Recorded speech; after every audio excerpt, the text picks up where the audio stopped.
Hello, one and all, to the Video Game Town Hall podcast. This is a bonus special episode. It will get its own article, its own video breakout, I'm sure. I'll probably put some B-roll footage on top of all this. I am your host, Jared Russo. But more importantly, we have a very special guest. I know it is spelled weird, but it's Jenna Stoeber. Yes. If you're watching this, you don't know who this person is. Come on. Internet famous pop culture and media expert, horror guru, researcher from the University of Wisconsin, go Badgers, has been in countless video essays from across the web, including a very recent video my fiance loves because it's about Dogpile. Yeah, Dogpile's so good. Dogpile's incredible. And at any moment could leave this recording and go be a professional Wikipedia citation checker. Oh my God. Jenna, how are you doing? Wikipedia would be so lucky. Yes. How are you doing, Jenna? I'm so happy to be here to talk Resident Evil. Love Resident Evil.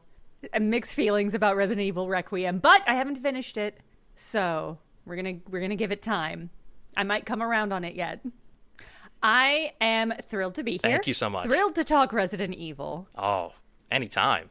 Yes. And now especially because it's more justified now than normal, which is great. So I'm just frequently talking about Resident Evil. And right now I feel like, okay, it's okay for me to be doing so. It is the appropriate time because it seems like this is the year of the Resident Evil franchise. Resident Evil. Yes, it's taking over. It's everywhere. We've got a new game that just came out, Requiem. We've got a movie that I believe is supposed to come out this year, or maybe it just went into production. It's slated for September. That's shocking. Yeah. That it's is in the shocking can, to me. as they say in the industry. Oof. It is a fascinating property because it is such a unique set of circumstances that horror and blockbuster have come together to take over video games. It doesn't make any sense to me. It's a big spooky game, and it's been going really, really long with a ton of spin-offs, ups and downs, and yet it is still a cultural force. I can't think of anything even like it in the industry. Yeah, there isn't. I feel like most other massive, especially survival horror franchises, it often gets paired with Silent Hill. But Silent Hill, I mean, they're trying. They are trying to resurrect Silent Hill to greater or lesser success, depending on your opinion of the most recent Silent Hill game. But Resident Evil has never really gone away. Every couple of years, there's another Resident Evil game. But that also means it's just kind of a mess. It's a real mess of a franchise. Indeed. Yeah, I'm on looking up a list of every single release since 1996, and there are years in which there isn't a game, but there's not a lot of those years, and honestly the biggest gap is between 2023 and 2026. Yeah. I mean, there's all sorts of little spin-offs that are sort of padding out those ranks, and the remakes sort of bought them a little bit of time after Biohazard. But yeah, it's also at a time when no popular video game franchises were getting movies, they were still making Resident Evil movies. Yes. I saw some wild stat on the total tally, where it's 30 games, 7 live action movies, 5 animated movies, 2 TV series. It's when did oh my, it's just such a blur, because I remember that original coming out and it being okay, this is good. It's not amazing, but it's, and then they just kept going, and Mila Jovovich, who knows where those ended up. I'm sure they introduced Wesker and all those other characters, and I don't know if it's canon. Yes. Who can keep track? I sat down with a partner several years ago, and we were we're gonna watch all of the Paul W.S. Anderson Resident Evil movies, and we're horror fans. We love a schlocky horror. We could not finish. I think we got to Afterlife, and I think there are a couple after that we simply did not manage to get to, because it was they seemed like they were having a lot of fun, is what I'll say, but they were not particularly enjoyable movies. You were not having fun watching them, was the ultimate takeaway. No. Even though they had fun making them. Yeah. It's, sometimes you don't make a conscious decision to abandon a project. Sometimes you and the project ghost each other. And that's sort of how it was with the Resident Evil Paul W.S. Anderson movies. It was just like, we never talked about it. We just sort of agreed that we weren't going to watch any more of them by virtue of never offering to watch the remaining ones. I've been there. That happens. You're like, I'm going to do all of whatever. And you get like halfway through and you're like, oh man, what did I sign up for?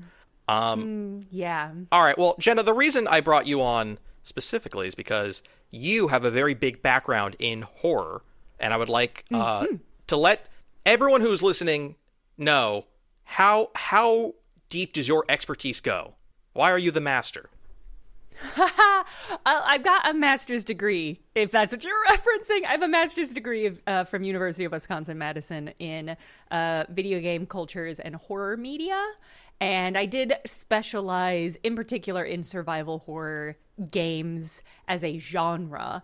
And that involved playing and reading and doing a lot with Resident Evil and Silent Hill, because those are sort of the core anchors. I mean, Resident Evil is the game that coined the phrase survival horror, and horror games are a lot different.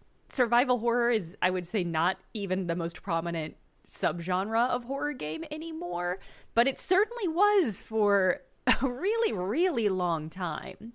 And Resident Evil didn't create the genre of survival horror, but it did create the name of the genre of survival horror. But there were games that predated it that were doing sort of similar things. But Resident Evil, such an incredible games. So fun, so goofy. Have you played the first and like the early Resident Evils? So the very first one I ever played was the remake of one for GameCube. Ooh, I rented it from Blockbuster. And I was like, this is too scary. Oh, no, really? Dogs are jumping through windows. Like, I'm out. Yeah. And then I remember reading a lot of gaming magazines in the year 2005 and being online. And everyone said that RE4 was the greatest game ever made. And I said, there's no way. And then I bought it and I played it. And I went, man, they were right. And ever since, it was just like, all right, well, let me dip back into what I missed and let me play what's coming out next. And I got my friends into it, and then now it's sort of just like a tradition to gather people around. I just did it recently. Aww. Got my friends over. We played through Requiem. It was a blast. Aww, yeah, that's awesome. That's extremely sweet. And so yeah, like you're saying, this happens with games. Tetris was not the first puzzle game, but it was like the first big puzzle game, and then things came after. Same with first-person shooters. Like there were things before Doom, but then everything was a Doom clone, and I feel like. Yeah. They just figured it out with that original PS1 game. It was very corny. It's very campy. It's very iconic. And it just tapped into something that no one else had been able to do on that level. Like, I know there were a lot of like, not Night Trap, but like, like the 2D point and click or side scrolly things. Yeah. There was a whole lot of stuff, let's put in Jason from Friday the 13th and it's whatever. But Ari nailed it. Yeah. Yeah, I mean it's such a fascinating movie, it's such a fascinating game. Part of what I think is so fascinating about Resident Evil and its whole lineage, especially coming up to now, once again getting a big blockbuster release, is that like the Resident Evil initial games were so heavily inspired by and based on American zombie movies. And that's always been part of the lineage to a certain extent, although I think part of what makes the games as a whole franchise kind of messy is the extent to which they kind of reject that horror basis in order to get into the action kind of genre. But like the first Resident Evil 1 and 2, those games are so cinematic, kind of like Night Trap, where it is like, where in Night Trap you're having the literal POV of a camera.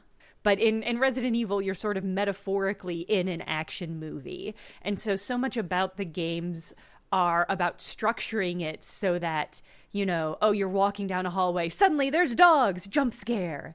The most iconic moment from the Resident Evil games, in my opinion. And things like that, which really kind of anchor it in this very American Night of the Living Dead style horror. So good. And then for the extent to which, like, movies will be based on Resident Evil games, I think that's just such an interesting back and forth flow between games and cinema, and thinking about, like, what can these two mediums borrow from each other? What can they rip off from each other? What works and what doesn't? Yeah, I mean, I understand the need for IPs to be mined forever, but, like, I don't need an Uncharted movie. Those Uncharted games are, like, pretty much exactly what I wanted and what I got. So it was almost, like, extraneous to just be like, oh, they're just going to do the scene from 3 where he's, like, hanging out of the back of the, like, what? But what I love about those original games is the sort of core gameplay loop of puzzle box area. You move around, you explore. It's very spooky.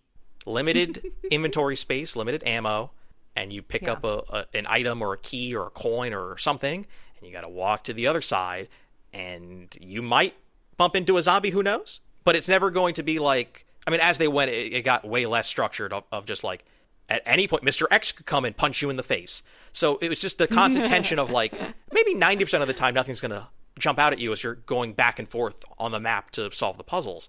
But that 10%, you never know. Yeah. I mean, they're such masterful games in terms of thinking about, like, your resources, you know, inventory space, that's a resource. Saves, that's a resource. You have to have an item in order to save. That's such an interesting way about thinking. It's such an interesting way to think about resources in video games.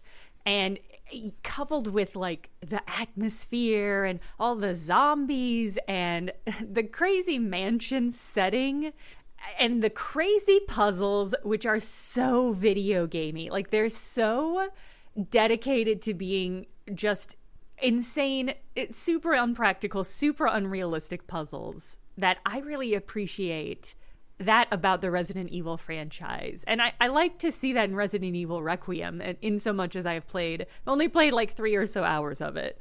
But it's fun to see, like, oh, I have to get a weird gem to fit inside this unicorn door in order to get into this room.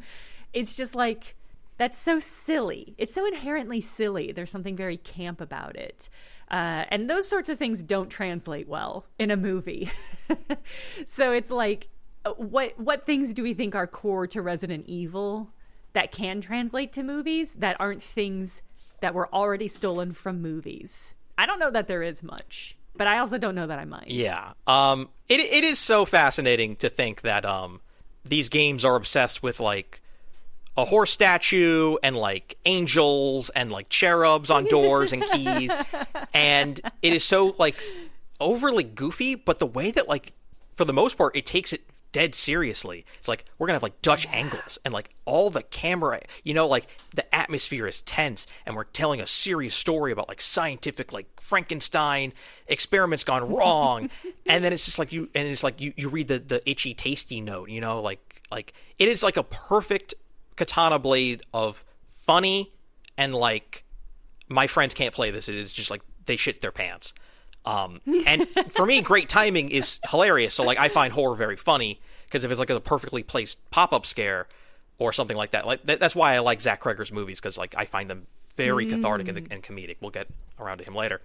And the other thing I was going to say is that the original games and 4, very big deals in terms of perspective, in terms of where the camera is placed in those games, because those early games are very much about, like, we have the, you know, the background and it looks gorgeous, but as long as you don't move the camera and it's right here, this is what we want. And then for 4, it was behind the shoulder, and now everyone does cameras behind the shoulder. So it's like this franchise is, like, synonymous with, like, camera placement and perspective in games, which is, like, sort of, like, monumental. Yeah, the same thing is true for Silent Hill, where it's like you have the early Silent Hill and Resident Evil games by virtue of the hardware limitations, having to sort of commit to this fixed frame, kind of very, very cinematic, very camera-based angles, where it'll be like a really high up or overhead kind of shot, or like really down low, and like very, very almost experimental, or it would be experimental if it weren't copped from horror movies, I think. And it is one of those things where it's like, it's inevitable as a franchise progresses, some things that were defining of the earlier games are going to be left behind.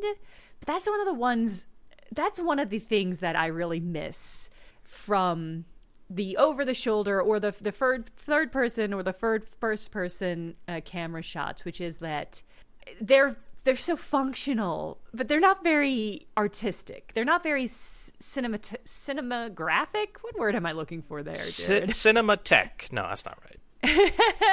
they lack the artistic flair and the sort of thoughtful approach that you kind of have to have if you're doing a fixed camera angle. And so that's a shame. But I do think let me ask you, so Resident Evil Requiem, yes. You play as two different characters. You sure do. You play as Grace and you play as Leon. The default camera for those two characters is different. For Grace, it's first person. For Leon, it's this over-the-shoulder third person. What do you make of that? How did that feel playing? It felt like two different games smashed together, and I understand why they did it. For me, this is what Resident Evil 6 should have been. It is a love letter to the series. It is nothing but fan service out the wazoo. It is here is 7 and 8. Here's you're in her shoes. You're in Grace's shoes. You're in this big crazy place. Here's your map. Go find the keys. You only get a few bullets. I mean, like, it is trying to scare the pants off you. And with Leon, it's like, remember how much ass you kicked in 4 and 5? You're back at it again, bro. Leon Scott Kennedy. And so it is like merging those two games, obviously, like the remakes and the new ones. And what I found is that it worked. I was able to like separate the two halves of my brain. I've actually beat this game twice, and I flipped the camera perspectives to see. Oh, interesting. And I liked playing Grace in third person. I actually think I was like, for me, I'm not losing anything. She trips, she stumbles, she falls. Like, yeah, you get to see around corners, but like, she still is very vulnerable, and she has shaky aim, and like, it worked. The first person for Leon does not work. Oh, that's interesting. I mean, he has quite a lot of very elaborate, like, finishing moves. Yeah, a lot of kicks. And how do they deal with that with first person? It's like Indiana Jones and I was going to say Dial of Destiny, the Great Circle, where that's in first person, and then it'll, like, he's climbing up a pipe, so it'll go into third, or, like, it'll sort of go back and forth. With this, it's even worse, because, like, in third person, you can like attach scopes to guns, and you can even toggle whether you want the camera to zoom in closer or just go first person. And it just felt like the aiming was not right in first person with him. And there's a lot of going back and forth between, like, he does like a cartwheel kick, or he does like a spin kick, or he, like, cut someone's head off, and it goes right back into first, and it's like someone's behind me. And I was just like, this is too much. So I would just prefer Resident Evil to be in third person going forward. That's just me. That sounds very disorienting. Yeah, it works. Both camera angles work for Grace. Just play Leon in third person. Okay. Yeah, there's something. I mean, it's you hit on something that I'm really worried about as I continue my playthrough, which is that it will feel like two separate games that occasionally overlap in setting. Because that's how it's felt so far. Because the gameplay is so... Everything about how the game is structured feels so different from Leon versus Grace. And I appreciate that they are trying to have it both ways, right? Like, they're trying to have that earnest, spooky survival horror experience of, like, you have to pick up this ruby in order to open this door, but your pockets are full of green herbs, so you're going to have to make a hard decision. versus the Resident Evil 4 of it all, where they're just like, nope, you're an action guy. Punch, punch. Sharpen your axe mid-combat. Block this. Use your gun to parry this chainsaw. And it's just like, that's fun. But bouncing between the two it's kind of disorienting. Yeah. I mean, maybe not like super disorienting because they do share a lot of the same levels. And there is like a fun little bit of crossover with the zombies. I don't intentionally burst their heads open with my gun as Grace or inject a thing and like make their brains explode with blood. They will, like the people who I just shoot in the leg and they fall, they're still a threat. So I could save them for Leon. And there are like certain doors and cabinets I can't open as Grace, so I'll save those for Leon. But they don't get into it in the same way that like RE2 had Claire and Leon's like A and B campaigns. It's not quite that level. So I think both work. I think both are very effective. Like the Grace moments, which are primarily the first half of the game, are awesome. I really enjoy them. And the Leon parts, what he gets to do and the guns and the upgrades, it's never felt better. It's more Leon heavy in the second half, and I would not necessarily say that some of the environments are the most eye-catching, they're not the most visually appealing. Sometimes I get a little lost because I'm like, man, it's a lot of brown and gray. It's very dark and ugh. Whereas the parts with Grace, it's like, oh, I know what they're doing and I love it. I know they have every hallway where you turn the corner. It's like, oh, this is masterful stuff because I'm going at such a slow pace. You get to stretch out smaller levels. Like, you said you're 3 hours in, correct? Yeah, just about. So you presumably have met a very large monster as Grace, and there's just like one main L-shaped hallway with different rooms and lights. Yeah. And it's like the amount of like time they can stretch that small hallway out with the lights and double backing and like, like some, she'll smash through a wall and create like an opening to sort of rope-a-dope her. Like that stuff is so well designed and it's so great. So yeah, this game is very good is what I'm trying to say. This game is very good. I mean, you've played it twice, so clearly it's hitting. I think I've played all the remakes or in 7 and 8 multiple times because they sort of lend themselves to a new game plus and bonuses and outfits and infinite ammo and things like that. So it is fun to just kind of zip through it twice as fast, knowing where everything is with all these extra goodies. Yeah, I've seen some people complaining that Resident Evil Requiem is about a 10-hour game. But my understanding is that it is meant to be played through multiple times in kind of the same way Silent Hill F was. So I don't know. People don't seem to be upset that it's only 10 hours long for the most part. I think there's just a few people who are like, well, for a $70 game or so, it should have a little bit longer runtime. But the Resident Evil games have sort of always been intended to be played multiple times. Yeah. They've always got a robust new game plus. I would say that there's very little fat in RE Requiem. So going through the second time, there were very, very few moments in which I was like, oh, yeah, that's right. I have to like walk slowly as the story. Like those moments are very far and few and in between. Nice. I will say that the in-game timer is a liar. The in-game timer told me it was only a 10-hour playthrough, and I was like, I'm pretty sure this was like 15 or more, because I took my sweet time. So I think it only counts like when you're moving your character, not when you're in a menu, not when you're in your inventory, like not when you're watching a cutscene. So like I think that in-game timer is a liar. Okay, that's good to know. I'm wondering if that's fudging people's perception of how long the game takes. I think it has to. I mean, also there's a lot of people who aren't going to find every like Mr. Raccoon bobblehead. I'm one of those people who wants to do that. Some people just want to get the hell out of that mansion because they're too freaked out. Yeah. So that's fair. It's a freaky mansion. Freaky, beautiful. I truly blown away at like how gorgeous this game is. This is a looker, and the audio design is awesome, and the music, and like it is so rare. And I have to appreciate these moments when they happen, but it's so rare for AAA gaming, capital AAA, AAA gaming, to deliver such like a high quality, well thought out, and well paced single player thing. Because it really does seem like this industry is like, Blue Point, we don't need them. And it's just like, oh man, like thank God Capcom has it together, because like I could not fathom like not having more of these games around, Yeah, I mean, you can always count on a Resident Evil game to just be a game. It's, even as they've like gotten a little more gun shy about some of the gamification elements, it's still like, you know, you're going to sit down and play a real game. And that doesn't always feel like the case with games these days. Yeah, I think it has been a very long time since the RE6 days of like, what are they doing? Like, what is this busted, stupid thing? And it's just like, this is what I think they were trying to aim for, which was like pleasing both camps.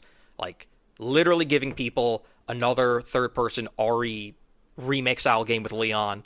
And it's like, man, you sharpen that hatchet and you like shove your gun in people's mouths and like all these like contextual kills, whether you're like up against a wall or whatever. And it's so much fun. And the great stuff is equally just as tense and gripping and elaborate and ornate as some of the castles in 8 or that mog-infested, swampy, gives you the willies. So, out of the 3 hours, where are you still playing as Grace in that main first area? Yeah, I'm in the second wing of the hotel of the hospital. So I made it through the area with the chef, and I crossed over, and I'm now in the second area, clearing that out. Okay, and you're liking this game as well. Yes. Ooh, there was a little bit of a pause there. Okay.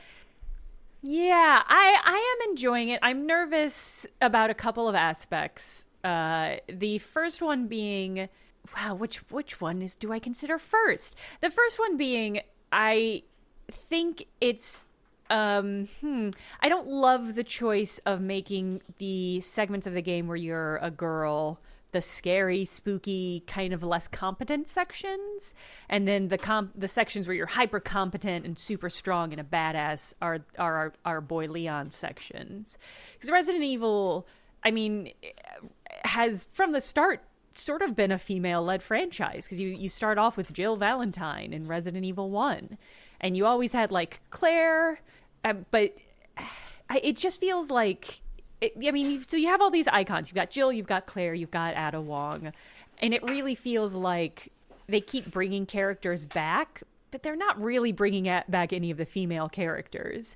And so in a way, and maybe there's something, this is part of why I'm holding off my reservations for this game, is that like, maybe, as some of these characters show up, maybe Claire Redmond gets to be in this game. Maybe Ada gets to be in this game.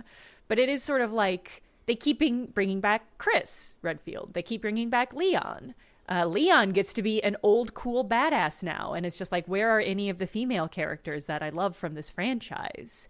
And so, in a way, I'm kind of frustrated, because it does feel like kind of a regression to have yet another game where the competent badass guy is there, and then you do have a female character, but she is, by the game's mere structure, put in a case where she's afraid and she's less competent, and I find that all very frustrating. I'll do you one better. Yeah? I think a problem with Grace, and this is a big quibble I have with this game, is for most of the runtime, she's still very like, I have the stutters! And it's like, you've killed like 30 zombies. Like you have all these guns. Like, I could see that happening at the beginning, but even when she like is sitting at her desk, she like knocks over her paperwork, and it's like, yeah, presumably you're like a very intelligent person, Grace. You got hired by the FBI. Like, shouldn't you be driven to find the mysteries about your mom and like what happened in your past? And it's like you get to like hour 10 and it's still just like, there's a ghost, Scoob. And that was like, okay, like you guys are really hammering home that she, like, I get it, but like, I don't remember Rebecca Chambers doing this stuff. Like, I don't remember. Yeah, it's just, so that is an issue. You hit the nail on the head. And I would not imagine that these complaints are going to get solved by the time you finish your first playthrough. Yeah. My other concern is that did you play Alan Wake 2? Jenna, I love Alan Wake 1 and 2. Alan Wake 2 was my game of the year it came out. I was Alan Wake for Halloween one year at college. incredible. I mean, a low-hanging fruit of a costume, Yeah. I'll say. There are things that I really liked about Alan Wake 2, and I thought the two-hander structure was really interesting, where we're sort of bouncing back and forth between the dream realm with Alan and our more like grounded Earth-based sections. But I did have some sort of frustrations with the sheer gameplay aspect of that, which is that they have the same like loadout of equipment, but I would be playing as Alan Wake and run out of healing items and then be like, oh, well, I've got a ton of healing items back in my other body, and things like that, where it was like, I found there to be a little bit of an unpleasant friction there. I'm not deep enough in Requiem to know if I think that's going to be an issue here, but it's something I'm sort of keeping an eye on as I progress. Okay. I mean, I definitely think that as long as you know going in that, like, Grace's inventory is limited and you're constantly going back to save rooms to, like, open up the, you know, like the shared chest and swap things in and out. Mm-hmm. She also has to hold charms, which can give her bullets more penetration or give her more damage or give her, you know, more knife durability. She has to hold them. Leon just puts them on the gun. Like, they're just attached to the, you know. Interesting. Yeah. Okay. And yeah, his stuff is all just action movie popcorn, over the top ridiculous, and a lot of fan service. They bring people back. They bring locations back. They bring like little moments back where you're like, hey, remember this? It's back. And it can get like a little too much where you're like, no, I really do remember. But like 7 and 8 were brand new enemies and brand new weapons and brand new locations and brand new characters. And this game is much more of the remakes of like, remember this note that you read back in the day? It's like, no, I remember reading the note. Why is the note back here? Like, why am I rereading this note? So you do have to sort of square that. It's like the Leon parts play. I mean, the way he controls the action is like top notch, dude. It's top notch. I love it. I want mercenaries, but his areas are not as like interesting the second go around when you're there in a, you know, in a big secret umbrella lab or when you're in that hospital. Like the first time around, it is so much more effective when you're her. And then the second time around, it's like just zip through. Doesn't matter. You're Leon. Get all those headshots. Kills reward you with points, and you bring the points to the little to his inventory box, which is a merchant. And you buy your things and you upgrade your things. What are you buying? Yeah, you don't even get a character like that. There's no merchant like that. It's just a box. Oh, it's just an inventory box, and it has like a PS1 like menu. It's like, I don't know, like the menu was like very like early 2000s. I was like, this is a weird vibe, but all right. Okay. It sounds like not all of our fans are getting service. I assume there's no lower back tattoo cosmetic for him either, is there? No, but I will say, some of the costumes you can unlock, especially in the deluxe edition, are phenomenal. Phenomenal outfits. Okay, I'll look out for that. I am excited to see what kind of outfits we can get. If you pre-ordered, you know that you're getting his jacket from 4, Leon's jacket from 4, and you get Lady D as Grace. Fun. That's but cool. I think I know those were like pre-order bonuses. I maybe they'll sell them down the line. I will not spoil any costumes that you can unlock in the game normal edition, but they are very good. So yeah, there have definitely been times playing this already where it feels bordering on self-parody. And hearing what you're saying about the larger context of the game really fascinates me in regards to what the like 5 or 10 year plan for this franchise is.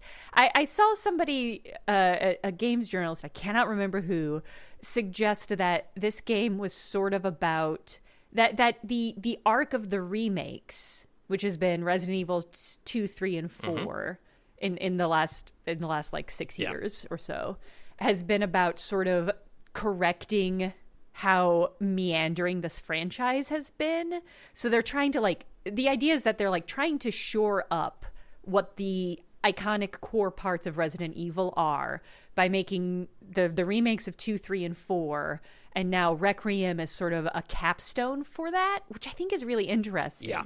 And I think kind of tracks, because if you're a modern gamer and you've been interested in Resident Evil but haven't been able to get your hands on the older stuff, you probably did just play the remakes of 2, 3, and 4.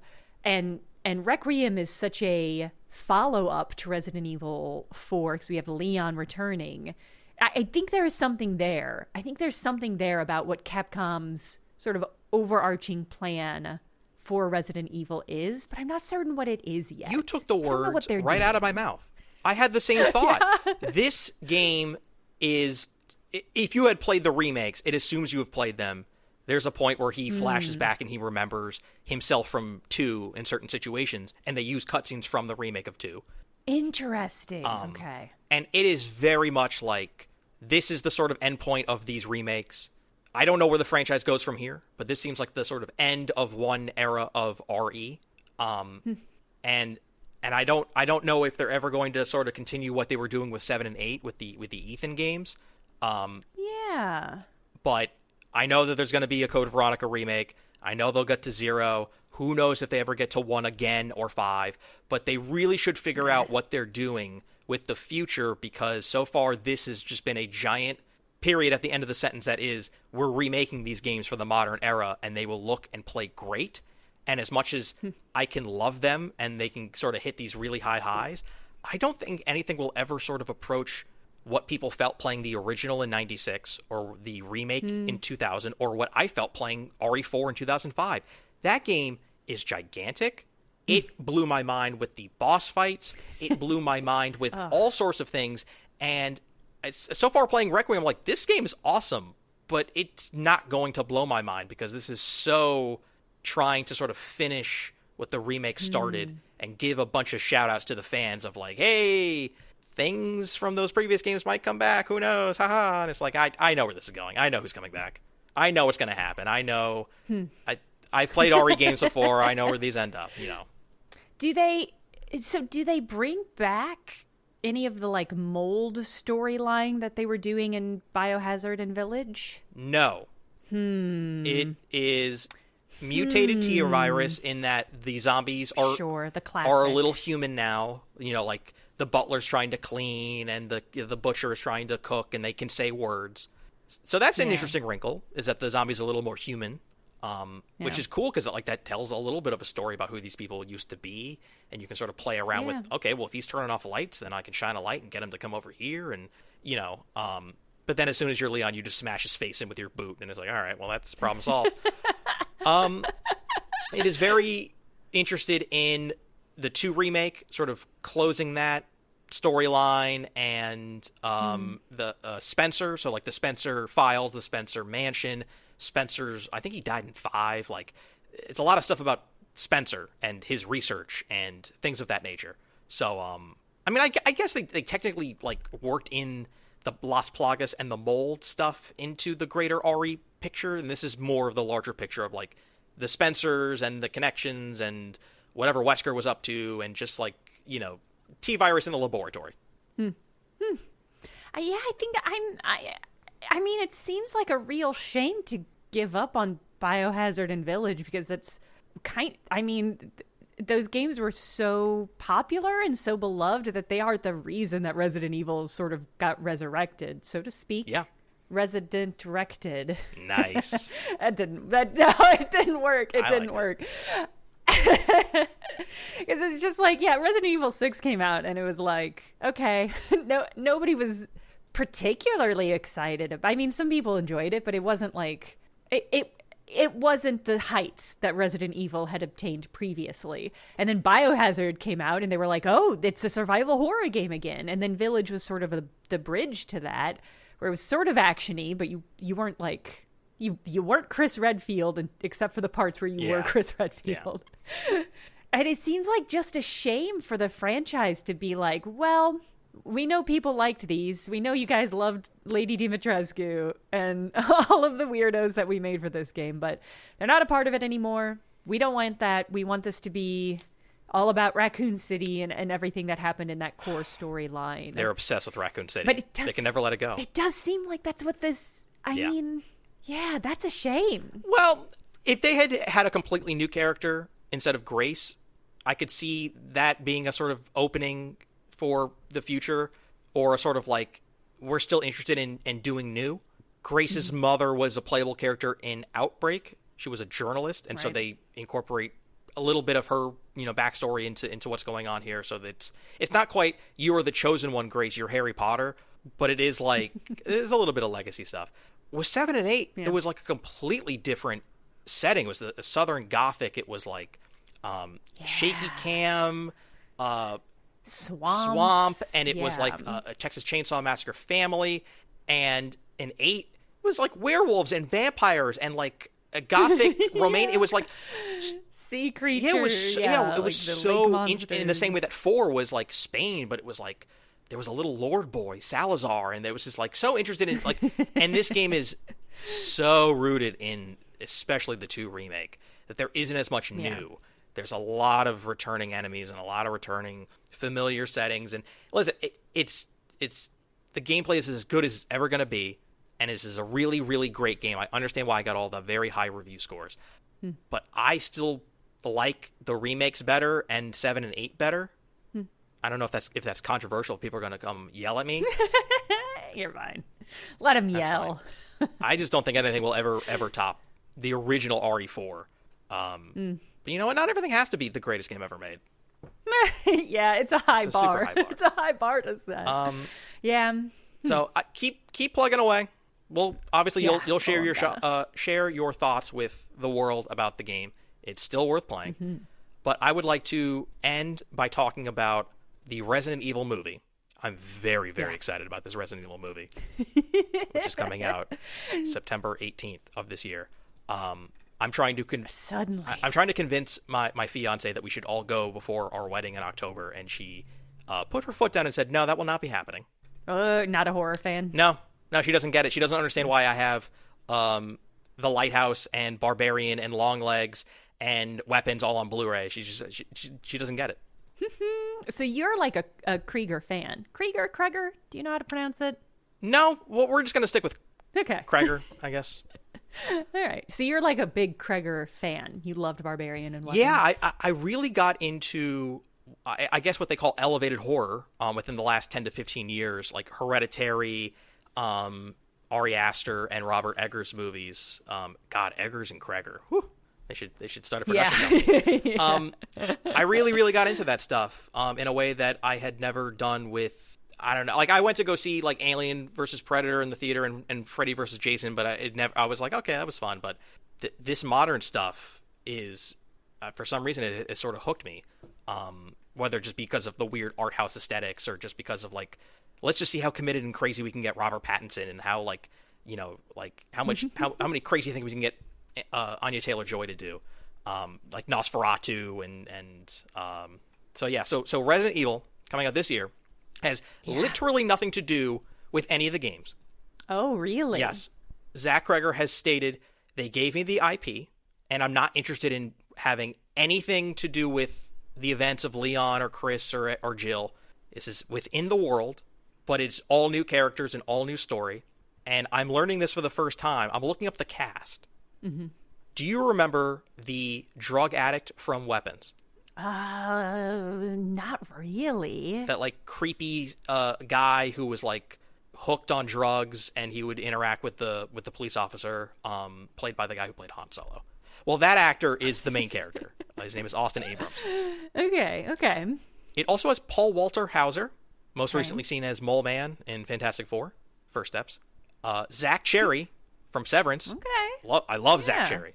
Oh, yeah, he's great. And Callie Reese, who is starring opposite Jodie Foster in the 4th season of True Detective. Oh, okay. Yeah, interesting actors. I'm like, I like all these people. Yeah, an interesting cast. And he just came up with an idea, and it happens to fit the whatever zombie nonsense is going on in the world of RE, and no one knows a thing about it. There's nothing. No set photos, no poster, I mean, it's like completely just, it's out when it's out. Yeah, I mean, it was only, I think, fairly recently announced that he would be directing it. I say relatively recently. It was a while ago, but I think that's why I was so surprised to hear that it was coming out in this year. It was supposed to come out this year. So I'm like, but it was just announced. Here's what I'll say is I saw Barbarian, I saw Weapons in theaters. I respect a lot of what he does, but I don't really enjoy his movies. I find them to be a little bit scattered. There's always so many ideas, and the scenes sort of slip on the string one after the other in a way that is very satisfying. But when you pull back and look at it, it feels like they've all slipped off the string. And it's like you remember putting them on, but they never stacked up to anything. That's just how I feel about. I always am entertained while I'm watching his movies, but when I get to the end of them, I'm like, that's it. It has been washed from my mind, like scribblings on a beach. So I'm not necessarily excited about the Resident Evil movie. What I am excited about is to see what this man does with an IP. Because, like, Weapons and Barbarian were both such crazy movies. Yeah. And they were crazy movies because he was just like, I'm just gonna run with these ideas. I'm so curious what he does with something that has a little bit of a framework in it, like Resident Evil does. I think there's a chance I might love this movie. I think this might be the chance that I'm gonna really enjoy what he does with a movie where he has a little bit of structure built in. But without knowing more, I mean, I have to assume he's going to be focusing on the Umbrella company. Because if you're telling a story in Resident Evil, but you're not telling a story based on any pre-existing characters, you're either telling a story that's set in Raccoon City, which would be a little bit obvious. Yeah. Or you're doing something that is delving into the Umbrella company. That's my guess. Well, your guess is as good as mine. He has quite a bit of a budget. This is Sony. He's got apparently $80 million to $100 million to play with. Good for him. And the main character is Brian, a medical courier. So I could very easily see this being a courier delivering organs, and they're in Raccoon City, and then things one night just are a little off, and then things get even worse and worse and worse, and who knows where it goes. But yeah, I saw Weapons in the theater, and I saw Barbarian with some people, and they are so much fun to be in a crowd with when you watch these movies. Yeah. Like seeing Longlegs in a big crowd, or seeing The Monkey, or like these movies. Malignant, that was another one. Like, crowd pleasers. They're just crazy, wild crowd pleasers, and I don't know if 20 years from now I'm going to look back fondly on them like I do The Shining and Alien and Silence of the Lambs or Misery, where there's a little more to chew on, or there's a little, like, they're very memorable characters, very iconic scenes and moments. I mean, I'll never forget Gladys. Oh, God bless Gladys. I hope she wins the Oscar, but I could see someone coming out of those and being like, "Wow, that was nuts. What did we learn?" Shoulder shrug. But I like what he's doing and how he's doing it. And so yeah, I'm equally fascinated to see, because there have been way too many live action attempts at this franchise, considering all the other video games that could like easily have adaptations. They keep trying with RE, which is admirable, but it's wild. Yeah. I mean, zombie stories never go out of style. Body horror, weird medical company stories never go out of style. That's true. Yeah. I mean, I think the interesting thing about Cregger's films is that they're always. I say always. There's two examples, and I'm gonna combine them together into a straight line. But both of those movies are about really isolated pockets of really insane things happening. And so you have all these people who are just sort of trying to go about their day, or just trying to live their life, or just trying to fall asleep in this Airbnb they've rented. And things are just getting crazier and crazier around them. And if we think about how that would function, I could see somebody living in Raccoon City just trying to like keep their shit unlocked as more and more horrific zombie monsters or Frankensteins are like overflowing from this underground umbrella pit. I think there's something about that could be really engaging with what he does. And he always, I mean, he comes from a comedy background. I think his movies are always quite funny and unexpected and sometimes quite dark ways. And I think that works so well with Resident Evil, because Resident Evil is so silly, it's so camp, it's so just bonkers in ways that I find really satisfying, but I know not everybody does. And I think Craigers could do something really great with that kind of vibe. I believe he joked doing the press junket for Weapons that his background in sketch comedy mirrored Jordan Peele's with Key and Peele, and also mirrored Alfred Hitchcock's when he was in The Little Rascals, which is just an untrue statement, but it's just very funny to think that all these horror directors had to be in sketch comedy, and then they were like, what if I scared people instead? I mean, I think if you're good at comedy, there's something you probably understand essentially about the human condition. And I think that can be a great basis for building on horror. I think there's a lot of overlap between comedy and horror. I mean, as you mentioned earlier, if you see a really good, thoughtfully prepared jump scare, it can sometimes be like satisfying in a way that makes you laugh because it's like, oh, you got me. In the same way that like a really good punchline can be like, well, you knocked, but I did laugh, so okay. Yeah, it's all about timing, man. It's like good timing is a good jump scare, and good timing is a good punchline to a joke. So yeah. So I don't know. I'm gonna see it in theaters. Obviously, I'm really curious to see what he does with it.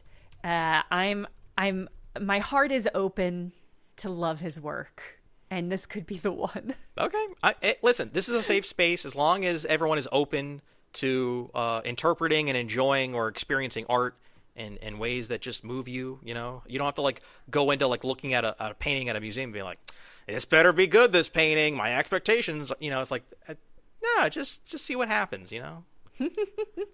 Boy, his last work really sucked, this painting better be, people don't. I think it'll be, even if it's middling, I think it's gonna make all its money back and more. I think it will be very popular. Oh, that is undoubtedly true, because I'll be seeing it 20 times in the theater. No, it's not true. Jenna, this was such a pleasure and a blast. Can you tell the good people where they can find more of your work on the internet? Oh, it's on the internet. Is that enough? Look at my name and how it's written, and then type it into your favorite search engine, and you'll find me. I stream on Twitch at twitch.tv/the_Jenna. Right now, I'm streaming Resident Evil Requiem. Nice. I would have guessed. And you can find me on YouTube. I have an account under Jenna Stoeber. It's there. I do video essays about video games and horror sometimes. A lot of video game stuff these days, but I want to chew down on some more horror stuff soon, so keep an eye out for that there. And if you enjoy our work, videogame.town, all the social media links are up there. We got little widgets, little images of the blue sky and the TikTok and the whatever. This has been amazing. I hope everyone checks out Ari now. It'd be so weird to watch this and be like, Resident, I gotta look this up. This is interesting. Resident Evil? Never heard of Biohazard. it. Oh, of course, Biohazard. Everyone's heard of it. Biohazard. Which is such a better name. Yeah. It's a better name. It really is. Resident Evil is nonsense. Terrible. It's terrible. It's terrible. It's terrible. It's good because the guy sometimes goes, Resident Evil. But, that's it. The best. That is truly the best. Yeah, I miss when they did that. I was really, they gave so much fan service in this game apparently, but none of it for me in particular, because I wanted, when I clicked through, for them to go, Resident Evil Requiem. May I suggest in the bonus options or the settings, there's classic sounds and classic background music. Oh, yeah, I saw that option under the difficulty settings as well, where you can choose to play the difficulty setting like classic. Yeah, with ink ribbons. I'm fascinated. Yeah. I was so tempted, but I was like, no, I'm a modern gamer and a modern woman. I'll play the modern version. Maybe on the second time, do those classic sounds. That's all I'll say. Yeah? I do think that I will love that. There you go. That's a tease. All right. Thank you for listening, and see you next time.